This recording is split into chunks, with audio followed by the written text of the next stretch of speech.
Oh, hello. Here we are again in the Giulia Quadrifoglio, and here we are again in the great British weather. It's raining again. For flip's sake, I just can't catch a break with this car. Every time I want to drive this car, it just chucks it down with rain. But anyway, what we're going to do today, I'm going to go for a quick little drive, and I'm going to tell you the things that I love and don't love about this car, the Giulia Quadrifoglio.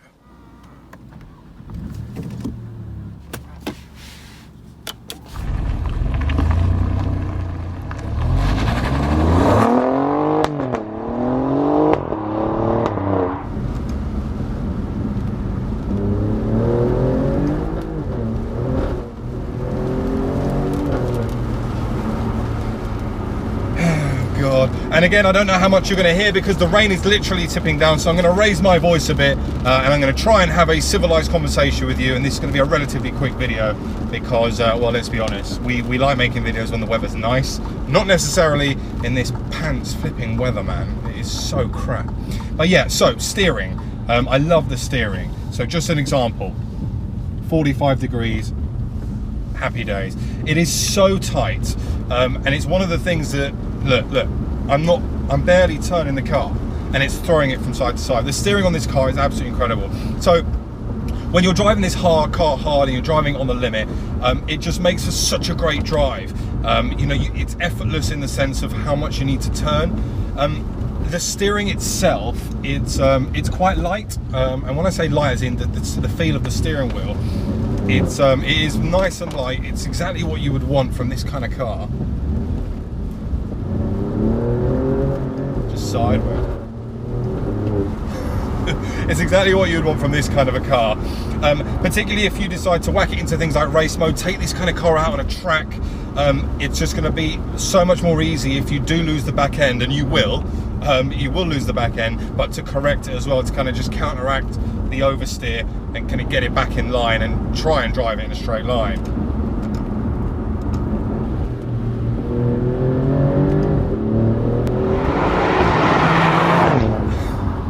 Yeah, so I talked about the steering being a little bit light, and I like that personally. So if I compare this directly to something like my A45, so I've got an A45 AMG as my daily car, and the steering on that car is far heavier.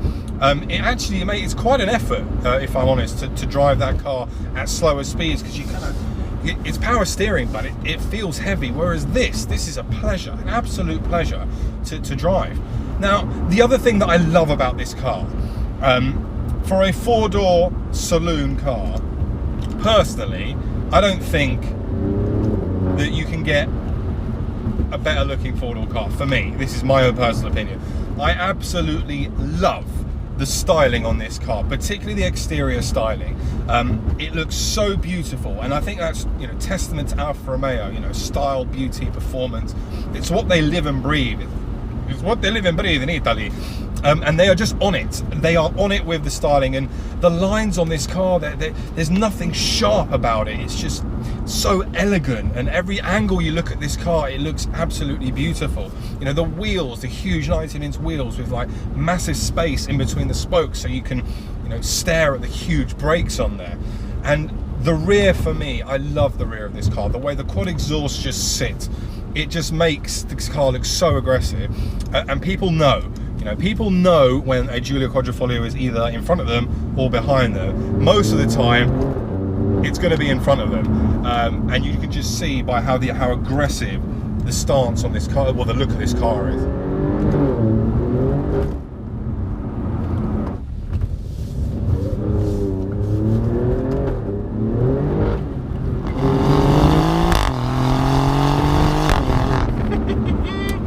What else do I love about this car? Well, the engine, the heart of this car, the 2.9 litre V6 bi-turbo engine. It is an absolute powerhouse, and it has a really nice tone to it.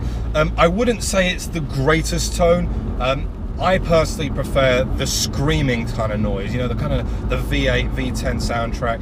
But for a V6, this definitely sounds very, very nice. This engine, you know, derived. I mean, people talk about this kind of being a Ferrari California T engine minus the front 2 cylinders. Now, I know there's a lot more that goes behind that. It's not literally a straight swap engine, but a lot of the technology, a lot of the parts, a lot of the, you know, the inspiration behind the Giulia, it came from that engine. And obviously, you've got the same engine in the Stelvio Quadrifoglio, but the Stelvio is 4-wheel drive, hence why it's quicker to 60. And to be fair, in this kind of weather, I think a Nissan Micra would probably be quicker to 60 because you're just lighting the wheels up. Although that's doing this car a bit of a disjustice.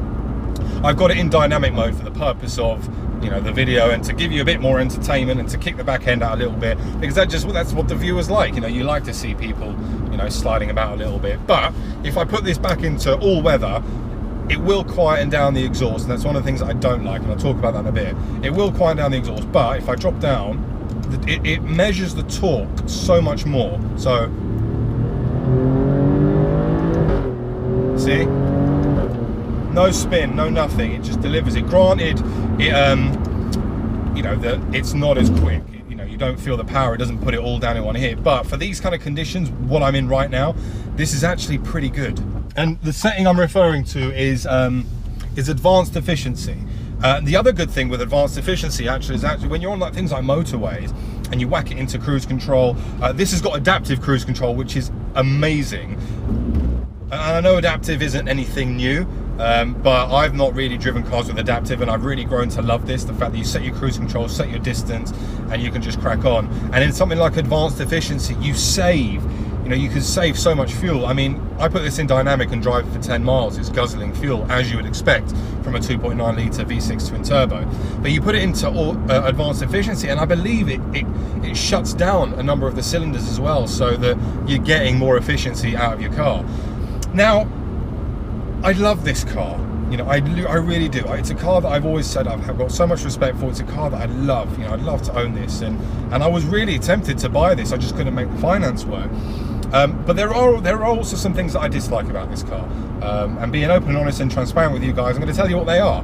The first of which, and I talked about it in a previous video, is the exhaust. Now, I know that you can switch, you know, you go from advanced efficiency or natural, and the valves are pretty much shut.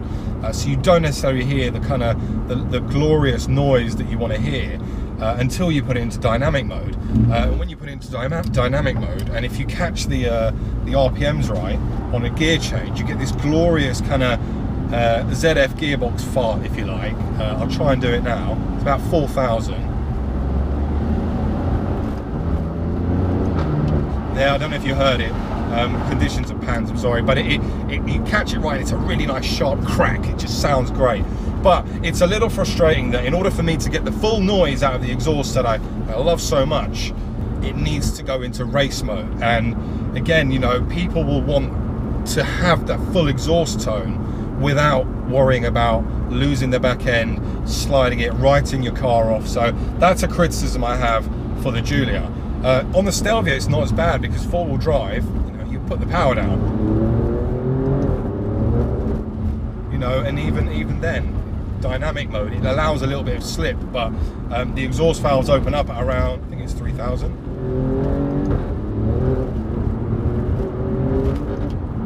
Yeah, I think it's about 3,000 RPM that the exhausts open up.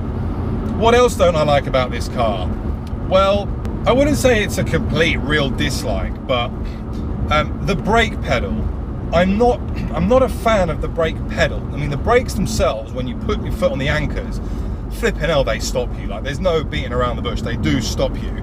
However, the brake feel, the pedal feel, and I'm just trying to explain it. So like on a normal car, you know, let's say that this is your travel, you know, you can bleed the brake a bit, so that if you know, just want to slow down maybe, you know, 5 or 10 mile an hour, you can do that. Whereas on this, it feels like it's quite short.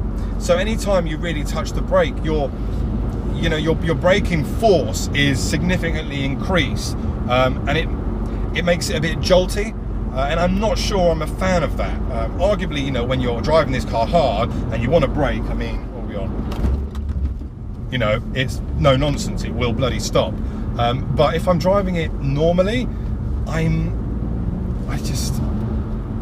just feels a bit weird. And it does take a bit of time to get used to.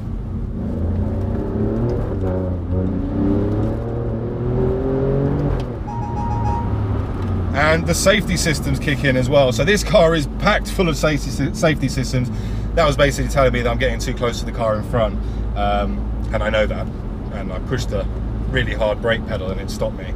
I think in summary, you know, there are more things that I love about this car than dislike. It's always been a fan favourite of mine, the Giulia Quadrifoglio, and it will continue to be a fan favourite of mine. I hope you enjoyed the video, guys. I'll see you soon. Take care.